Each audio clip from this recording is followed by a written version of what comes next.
Hello, welcome to the Bedford Youth Live podcast. I'm your host, Giana, and today we're going to be interviewing Angel Diaz. He's a professional DJ and artist. So how'd you get into the music business? It all started here in Dream Alone. I was a student here. I learned to make some music.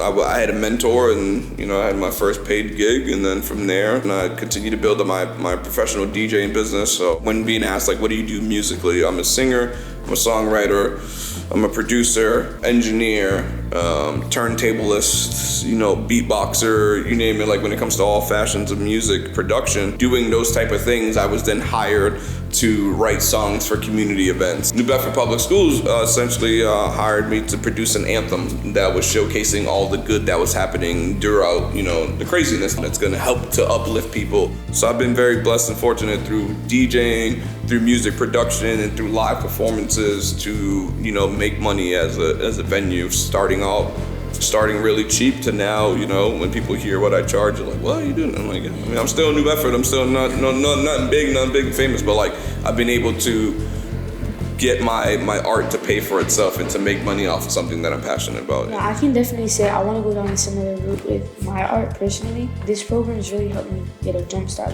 For you, for example, it helps you get a jump start so you can move on to bigger, better things. And I think me personally, I do want to go down that route. So I think, it's inspiring to see. There's a poster that may be somewhere in the archives here, but my first show that Dream Out Loud put me onto, I'm in a do-rag, I'm in a sweatsuit, and it's the mid to, the early 2000s, whatever case it is, that's the fashion then. And they're like, hey, you want to be the host of the show? And to be like, who, me? I got to be the person to introduce people and keep the show moving and all, and this is 14, 15 years old. But coming to a program that gives you a little bit of that belief and the opportunity to do so, to where it's I've had the privilege of hosting, shows, twice in my life to sell out crowds at the Zeiterian Theater. To be little New Bedford boy, came from nothing to be now I'm getting paid to be on the biggest stage in New Bedford and to be a host and to make people laugh and to make people da-da-da-da. So but that started, at Dream Out Loud when they were oh, you're good at talking. You should probably, you want to try something? You're no. Hey, we have a performance. You want to perform? No. And then you get up there, you perform, and then the people are feeling, you get the applause, and you're oh, this is kind of cool. Maybe I can do this. And I think so. Continue to pursue that feeling because it is a good feeling. So I think about a semester ago, I actually helped host because we did an art show type thing, and I was a co-host for that. It was fun. I'm not gonna lie, I was very nervous, but it was good. It was a good experience for me. So you're on your way. You know what I'm saying? It all starts here, kid, What or who was your biggest inspiration from New Bedford? I think my biggest inspiration in New Bedford is what I like to call the untapped potential. There's a lot of good here, and again, my background story is, it's very typical, bad kid gone good, went down the wrong path, found a few programs, finally got my stuff together and figured it out. But I think from New Bedford, it was just there's a lot of dope stuff out here. There's a lot of cool people out here. There's a lot of culture out here. It's just wow, man, it's cool. But it's that city that it's all about your mentality. The work that I do is cool. I enjoy the work that I do. I could do that in New Bedford. There's places for that to be done. So I just think for New Bedford, it's the untapped potential. A lot of people always looking at it as there's nothing to do, there's nothing to do. Change your mentality and figure out if there ain't nothing to do, then make something happen. And you're gonna be met with resistance, I get it. And sometimes, especially as you're a young person, adults ain't gonna listen to you. You gotta continue to work through that. So it's having high levels of perseverance, and the things that we go through as individuals, we're already highly resilient folks. The things that you have already experienced, and you said you're in 7th grade, right? I don't even know you, but I could imagine that your story, there has been a moment in your story where you've had to be resilient, that you've had to overcome a hurdle and overcome a challenge. When you do that and you start making things happen for yourself, that's when the good comes. So it's New Bedford is not all dark clouds and all but it's also not easy either, where it's they just giving out jobs and opportunity to young folks. It ain't like that either. I don't want to paint the picture it's so perfect, man, there's so many opportunities. No, but it's a matter of if you look hard enough, and if you get with the right mentors, and if you get with the right programs, and if you get with the right counselors, there's a lot of potential. There's a lot of cool things that happen. What I do on a daily now and what I do for a living, I would have never thought when I was at Brick by Brick, Dream Out Loud, in that chair to be one day somebody's gonna pay me to do these things. Somebody's gonna respect my art form. Somebody what? that happened in New Bedford. Nothing happened anywhere else, you get what I'm saying? So, you know, I think there's the untapped potential is what I would say is my inspiration. You really have to open your eyes and take opportunities when you get them. Where would you recommend upcoming DJs to start off? As a young person, when I started coming up as a DJ, and shout out to the other organization, Third Eye, that's where I started DJing, was like, yo, I would DJ after school parties or community, like the Boys and Girls Club, they would have a little event or something like that, and I'd do some spinning there, and so I just, again, there's ways to do it. You gotta be crafty. You wanna be an up-and-coming DJ, up-and-coming singer, producer, songwriter, get to the open mics, get to the community event, get to things that you don't think that you qualify for, like apply yourself out there, apply for music festivals. If there's something happening, just get yourself in there. Take a chance. And sometimes it's not gonna work, sometimes you're gonna fail. Failure's a part of the story. Yep, exactly. See, you know what's up. You're gonna be successful. You know what I'm saying? I like your vibe, kid. Why do you think other people should look to New Bedford for a creative career? There's a lot. Like if it's like a gumbo, where it's just like we got a lot of spices, a lot of flavors, a lot of different avenues for things, and it's like, New Bedford's cool, man. We by the water. You know what I mean? I tell people all the time, like, yo, we got a zoo. You know how many cities ain't got a zoo? We got a zoo. We got a theater. People be coming to New Bedford for these things. However you may feel about the Whaling Museum, it's pretty popular amongst the world. You get what I'm saying? So there's cool things here, and there's cool people here. And again, shout out to my man Ethan Diaz, who created the film, Love Letters to New Bedford. That's it shows some of those things. New Bedford is a cool place if you with the right folks and if you decide to put yourself out there. So you want to come and rock with us? Come and rock with us, man. You know what I'm saying? There's cool things happening. Come to an AHA night when there's music happening. Come get involved, figure out where you fit in, how you can contribute, and but a lot of people, it's always about what can I get? What can I get? Give me. So it's if you come into a space thinking about what can I contribute? That gimme, you won't even need to think about that because it's gonna be reciprocated. And it really depends who you hang around. Because I know, obviously I'm not that old, but if I were to put myself around a different kind of people, I probably wouldn't be where I am today.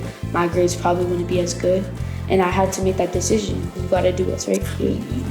How has the culture diversity helped shape you into the artist you are today? Again, that gumbo, man. I'm just trying to be part of the flavors. You know what I mean? And I think when, how does it shape me? It's never close to anything. So shout outs to my man Chris Matas. Chris came to me when he was 13 years old. He was in a punk rock band. In his punk rock band, they needed to write a song. Now, I don't know how to write no punk rock song. You know what I'm saying? This is something that's new to me. We sit down and I'm like, yo, you play this. You know what I'm saying? I'm not even talking notes and then I'm like, yo, drummer, do this.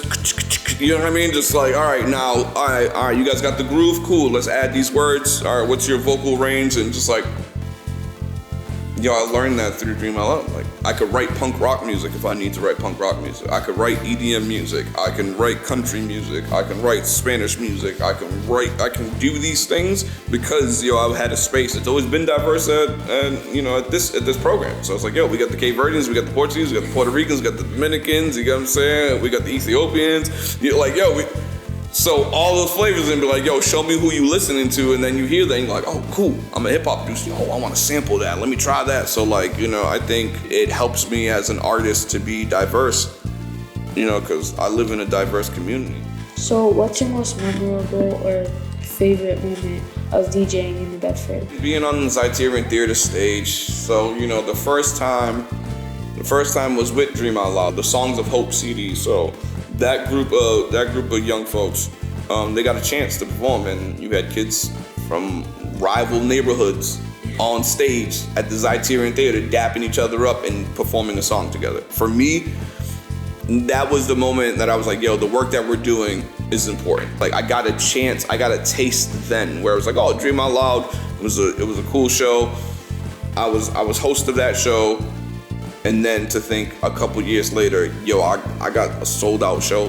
There's 1,000 people here, and I'm the person who's running this thing. So me and the Z have a lot of great memories because of that. And it was just but just to think I never thought I'd be there. You know what I mean? When nobody from New Bedford ever thinks that, especially if you're a urban musician, as I call it, if you're a hip hopper, if you're a rapper, and you're yo, I've rapped at the Z, yo, there's a few cats who can say that in the city, man, and some of those people, yo, they can say that because of Dream Out Loud. So I think that's one of my favorite moments. It's going from, started from the bottom, now we're here, to be able to be like, yo, I know the Z, I know backstage, I know everything. You know what I'm saying? Because I'm running the joint now, and you feel cool, and you feel like, yo, I've made it. You know what I mean? So it's really cool. Yeah, because if I didn't come to this program, I wouldn't have half of the opportunities that I do now, and I wouldn't have gotten the experience that I do now. Yeah. It's just like, it just shows that no matter what, you can do whatever you put your mind to. Okay, so I've been dying to ask you this. What is this app? What is it about? What is this app? All right, so I am the co-founder of an organization called Steam the Streets, and Steam the Streets is about getting young folks connected and informed and inspired about the opportunities in STEAM, science, technology, engineering, art, and math. Right, so there are currently going to be like 4 million jobs that's going unfulfilled because a lot of people are not pursuing these career paths, right? And there's all these careers that you could pursue in STEAM that nobody is talking about. Like, and black and brown folks are getting left behind. Young women are getting left behind. Like, there is too much of a gap, and if we don't start to take any action, we're gonna continue to.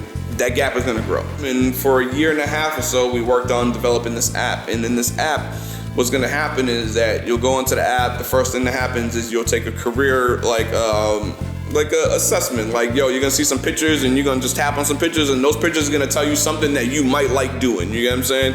And that's gonna lead you to some videos. So the first video you'll watch is of a person who's actually in the field telling their story. You answer some questions, you get some points. Second video you'll watch is me. I tell you the story. Boom, you answer those questions, you get some points. And then there's some resources in there. So you're like, yo, I maybe want to be a software engineer. How can I start? Boom. Then we give you some links then you can actually start your journey to becoming that. Once you accumulate those points, at the end of June, we're doing a live drawing. We're giving away prizes. Top prize, as you can see, we're giving away a MacBook. All right, y'all heard that, okay? Because we believe in giving away the tools because we want to, if y'all do the work, y'all should be rewarded. So there's a possibility that you can win a MacBook. All right. That's not cool enough to you. You rack up 300,000 points at least. Yo, we giving away a Meta Quest. So you get yourself a little VR headset. You know what I mean? If you're in the 200,000 points club, yo, we giving away gift cards. You know what I'm saying? We're giving away a tablet. You know what I'm saying? You on the first level, we're giving away some merch. We're giving away some hoodies. We're giving away some shirts. So the app is free. It's downloaded in both app stores, the Google Play Store, the Apple Store. Again, this problem is huge. Okay, this problem is huge, and we're just trying to do our piece into it. So app version number 1, get you informed. Our bigger vision is all these major companies that talk about diversity and inclusion and equity. Yo, start flying kids out to boot camps. Start flying them out to data boot camps, to internships, you know what I'm saying, to fellowships. Like, let's bridge the gap. There's billions of dollars being left on the table. And fortunately for myself, fortunately for you, fortunately for the people in this organization, we had a space that they were giving us the information that you are worthy, you are creative. That's all I'm trying to do with Steam the Streets. So go download the app. I never thought I'd be an app developer. I'm traveling around, the world to perform and do the things I did. Yo, it all started at a program like this. At some point, I'm gonna get old and somebody's gonna have to take the torch. So hopefully it's you. Maybe you'll be on stage hosting shows at the Criterion Theater. So thank you for everything. Thank you for coming today. Thank you. What do you plan on doing within the next year? We're holding you accountable right now. What is it like for yourself? What are some goals for you within this next year? You're almost done with your 7th grade year, right? So within this next year, what is a goal for you? My goals personally is I'm trying to get my grades up. My grades are good, but they could be better. I always try to get it better. And so there's a program at my school where you can go to high school classes for 2 classes and come back. And I'm already advanced learning, so I'm gonna try to get to that. Sweet. All right, y'all heard it here. So in a year, make sure she's in those classes, y'all. All right, y'all heard it. So yeah, thank you for having me. Thank you guys. Hit that subscribe button and like the video. Turn the bell on for notifications. Bing! All right, we out.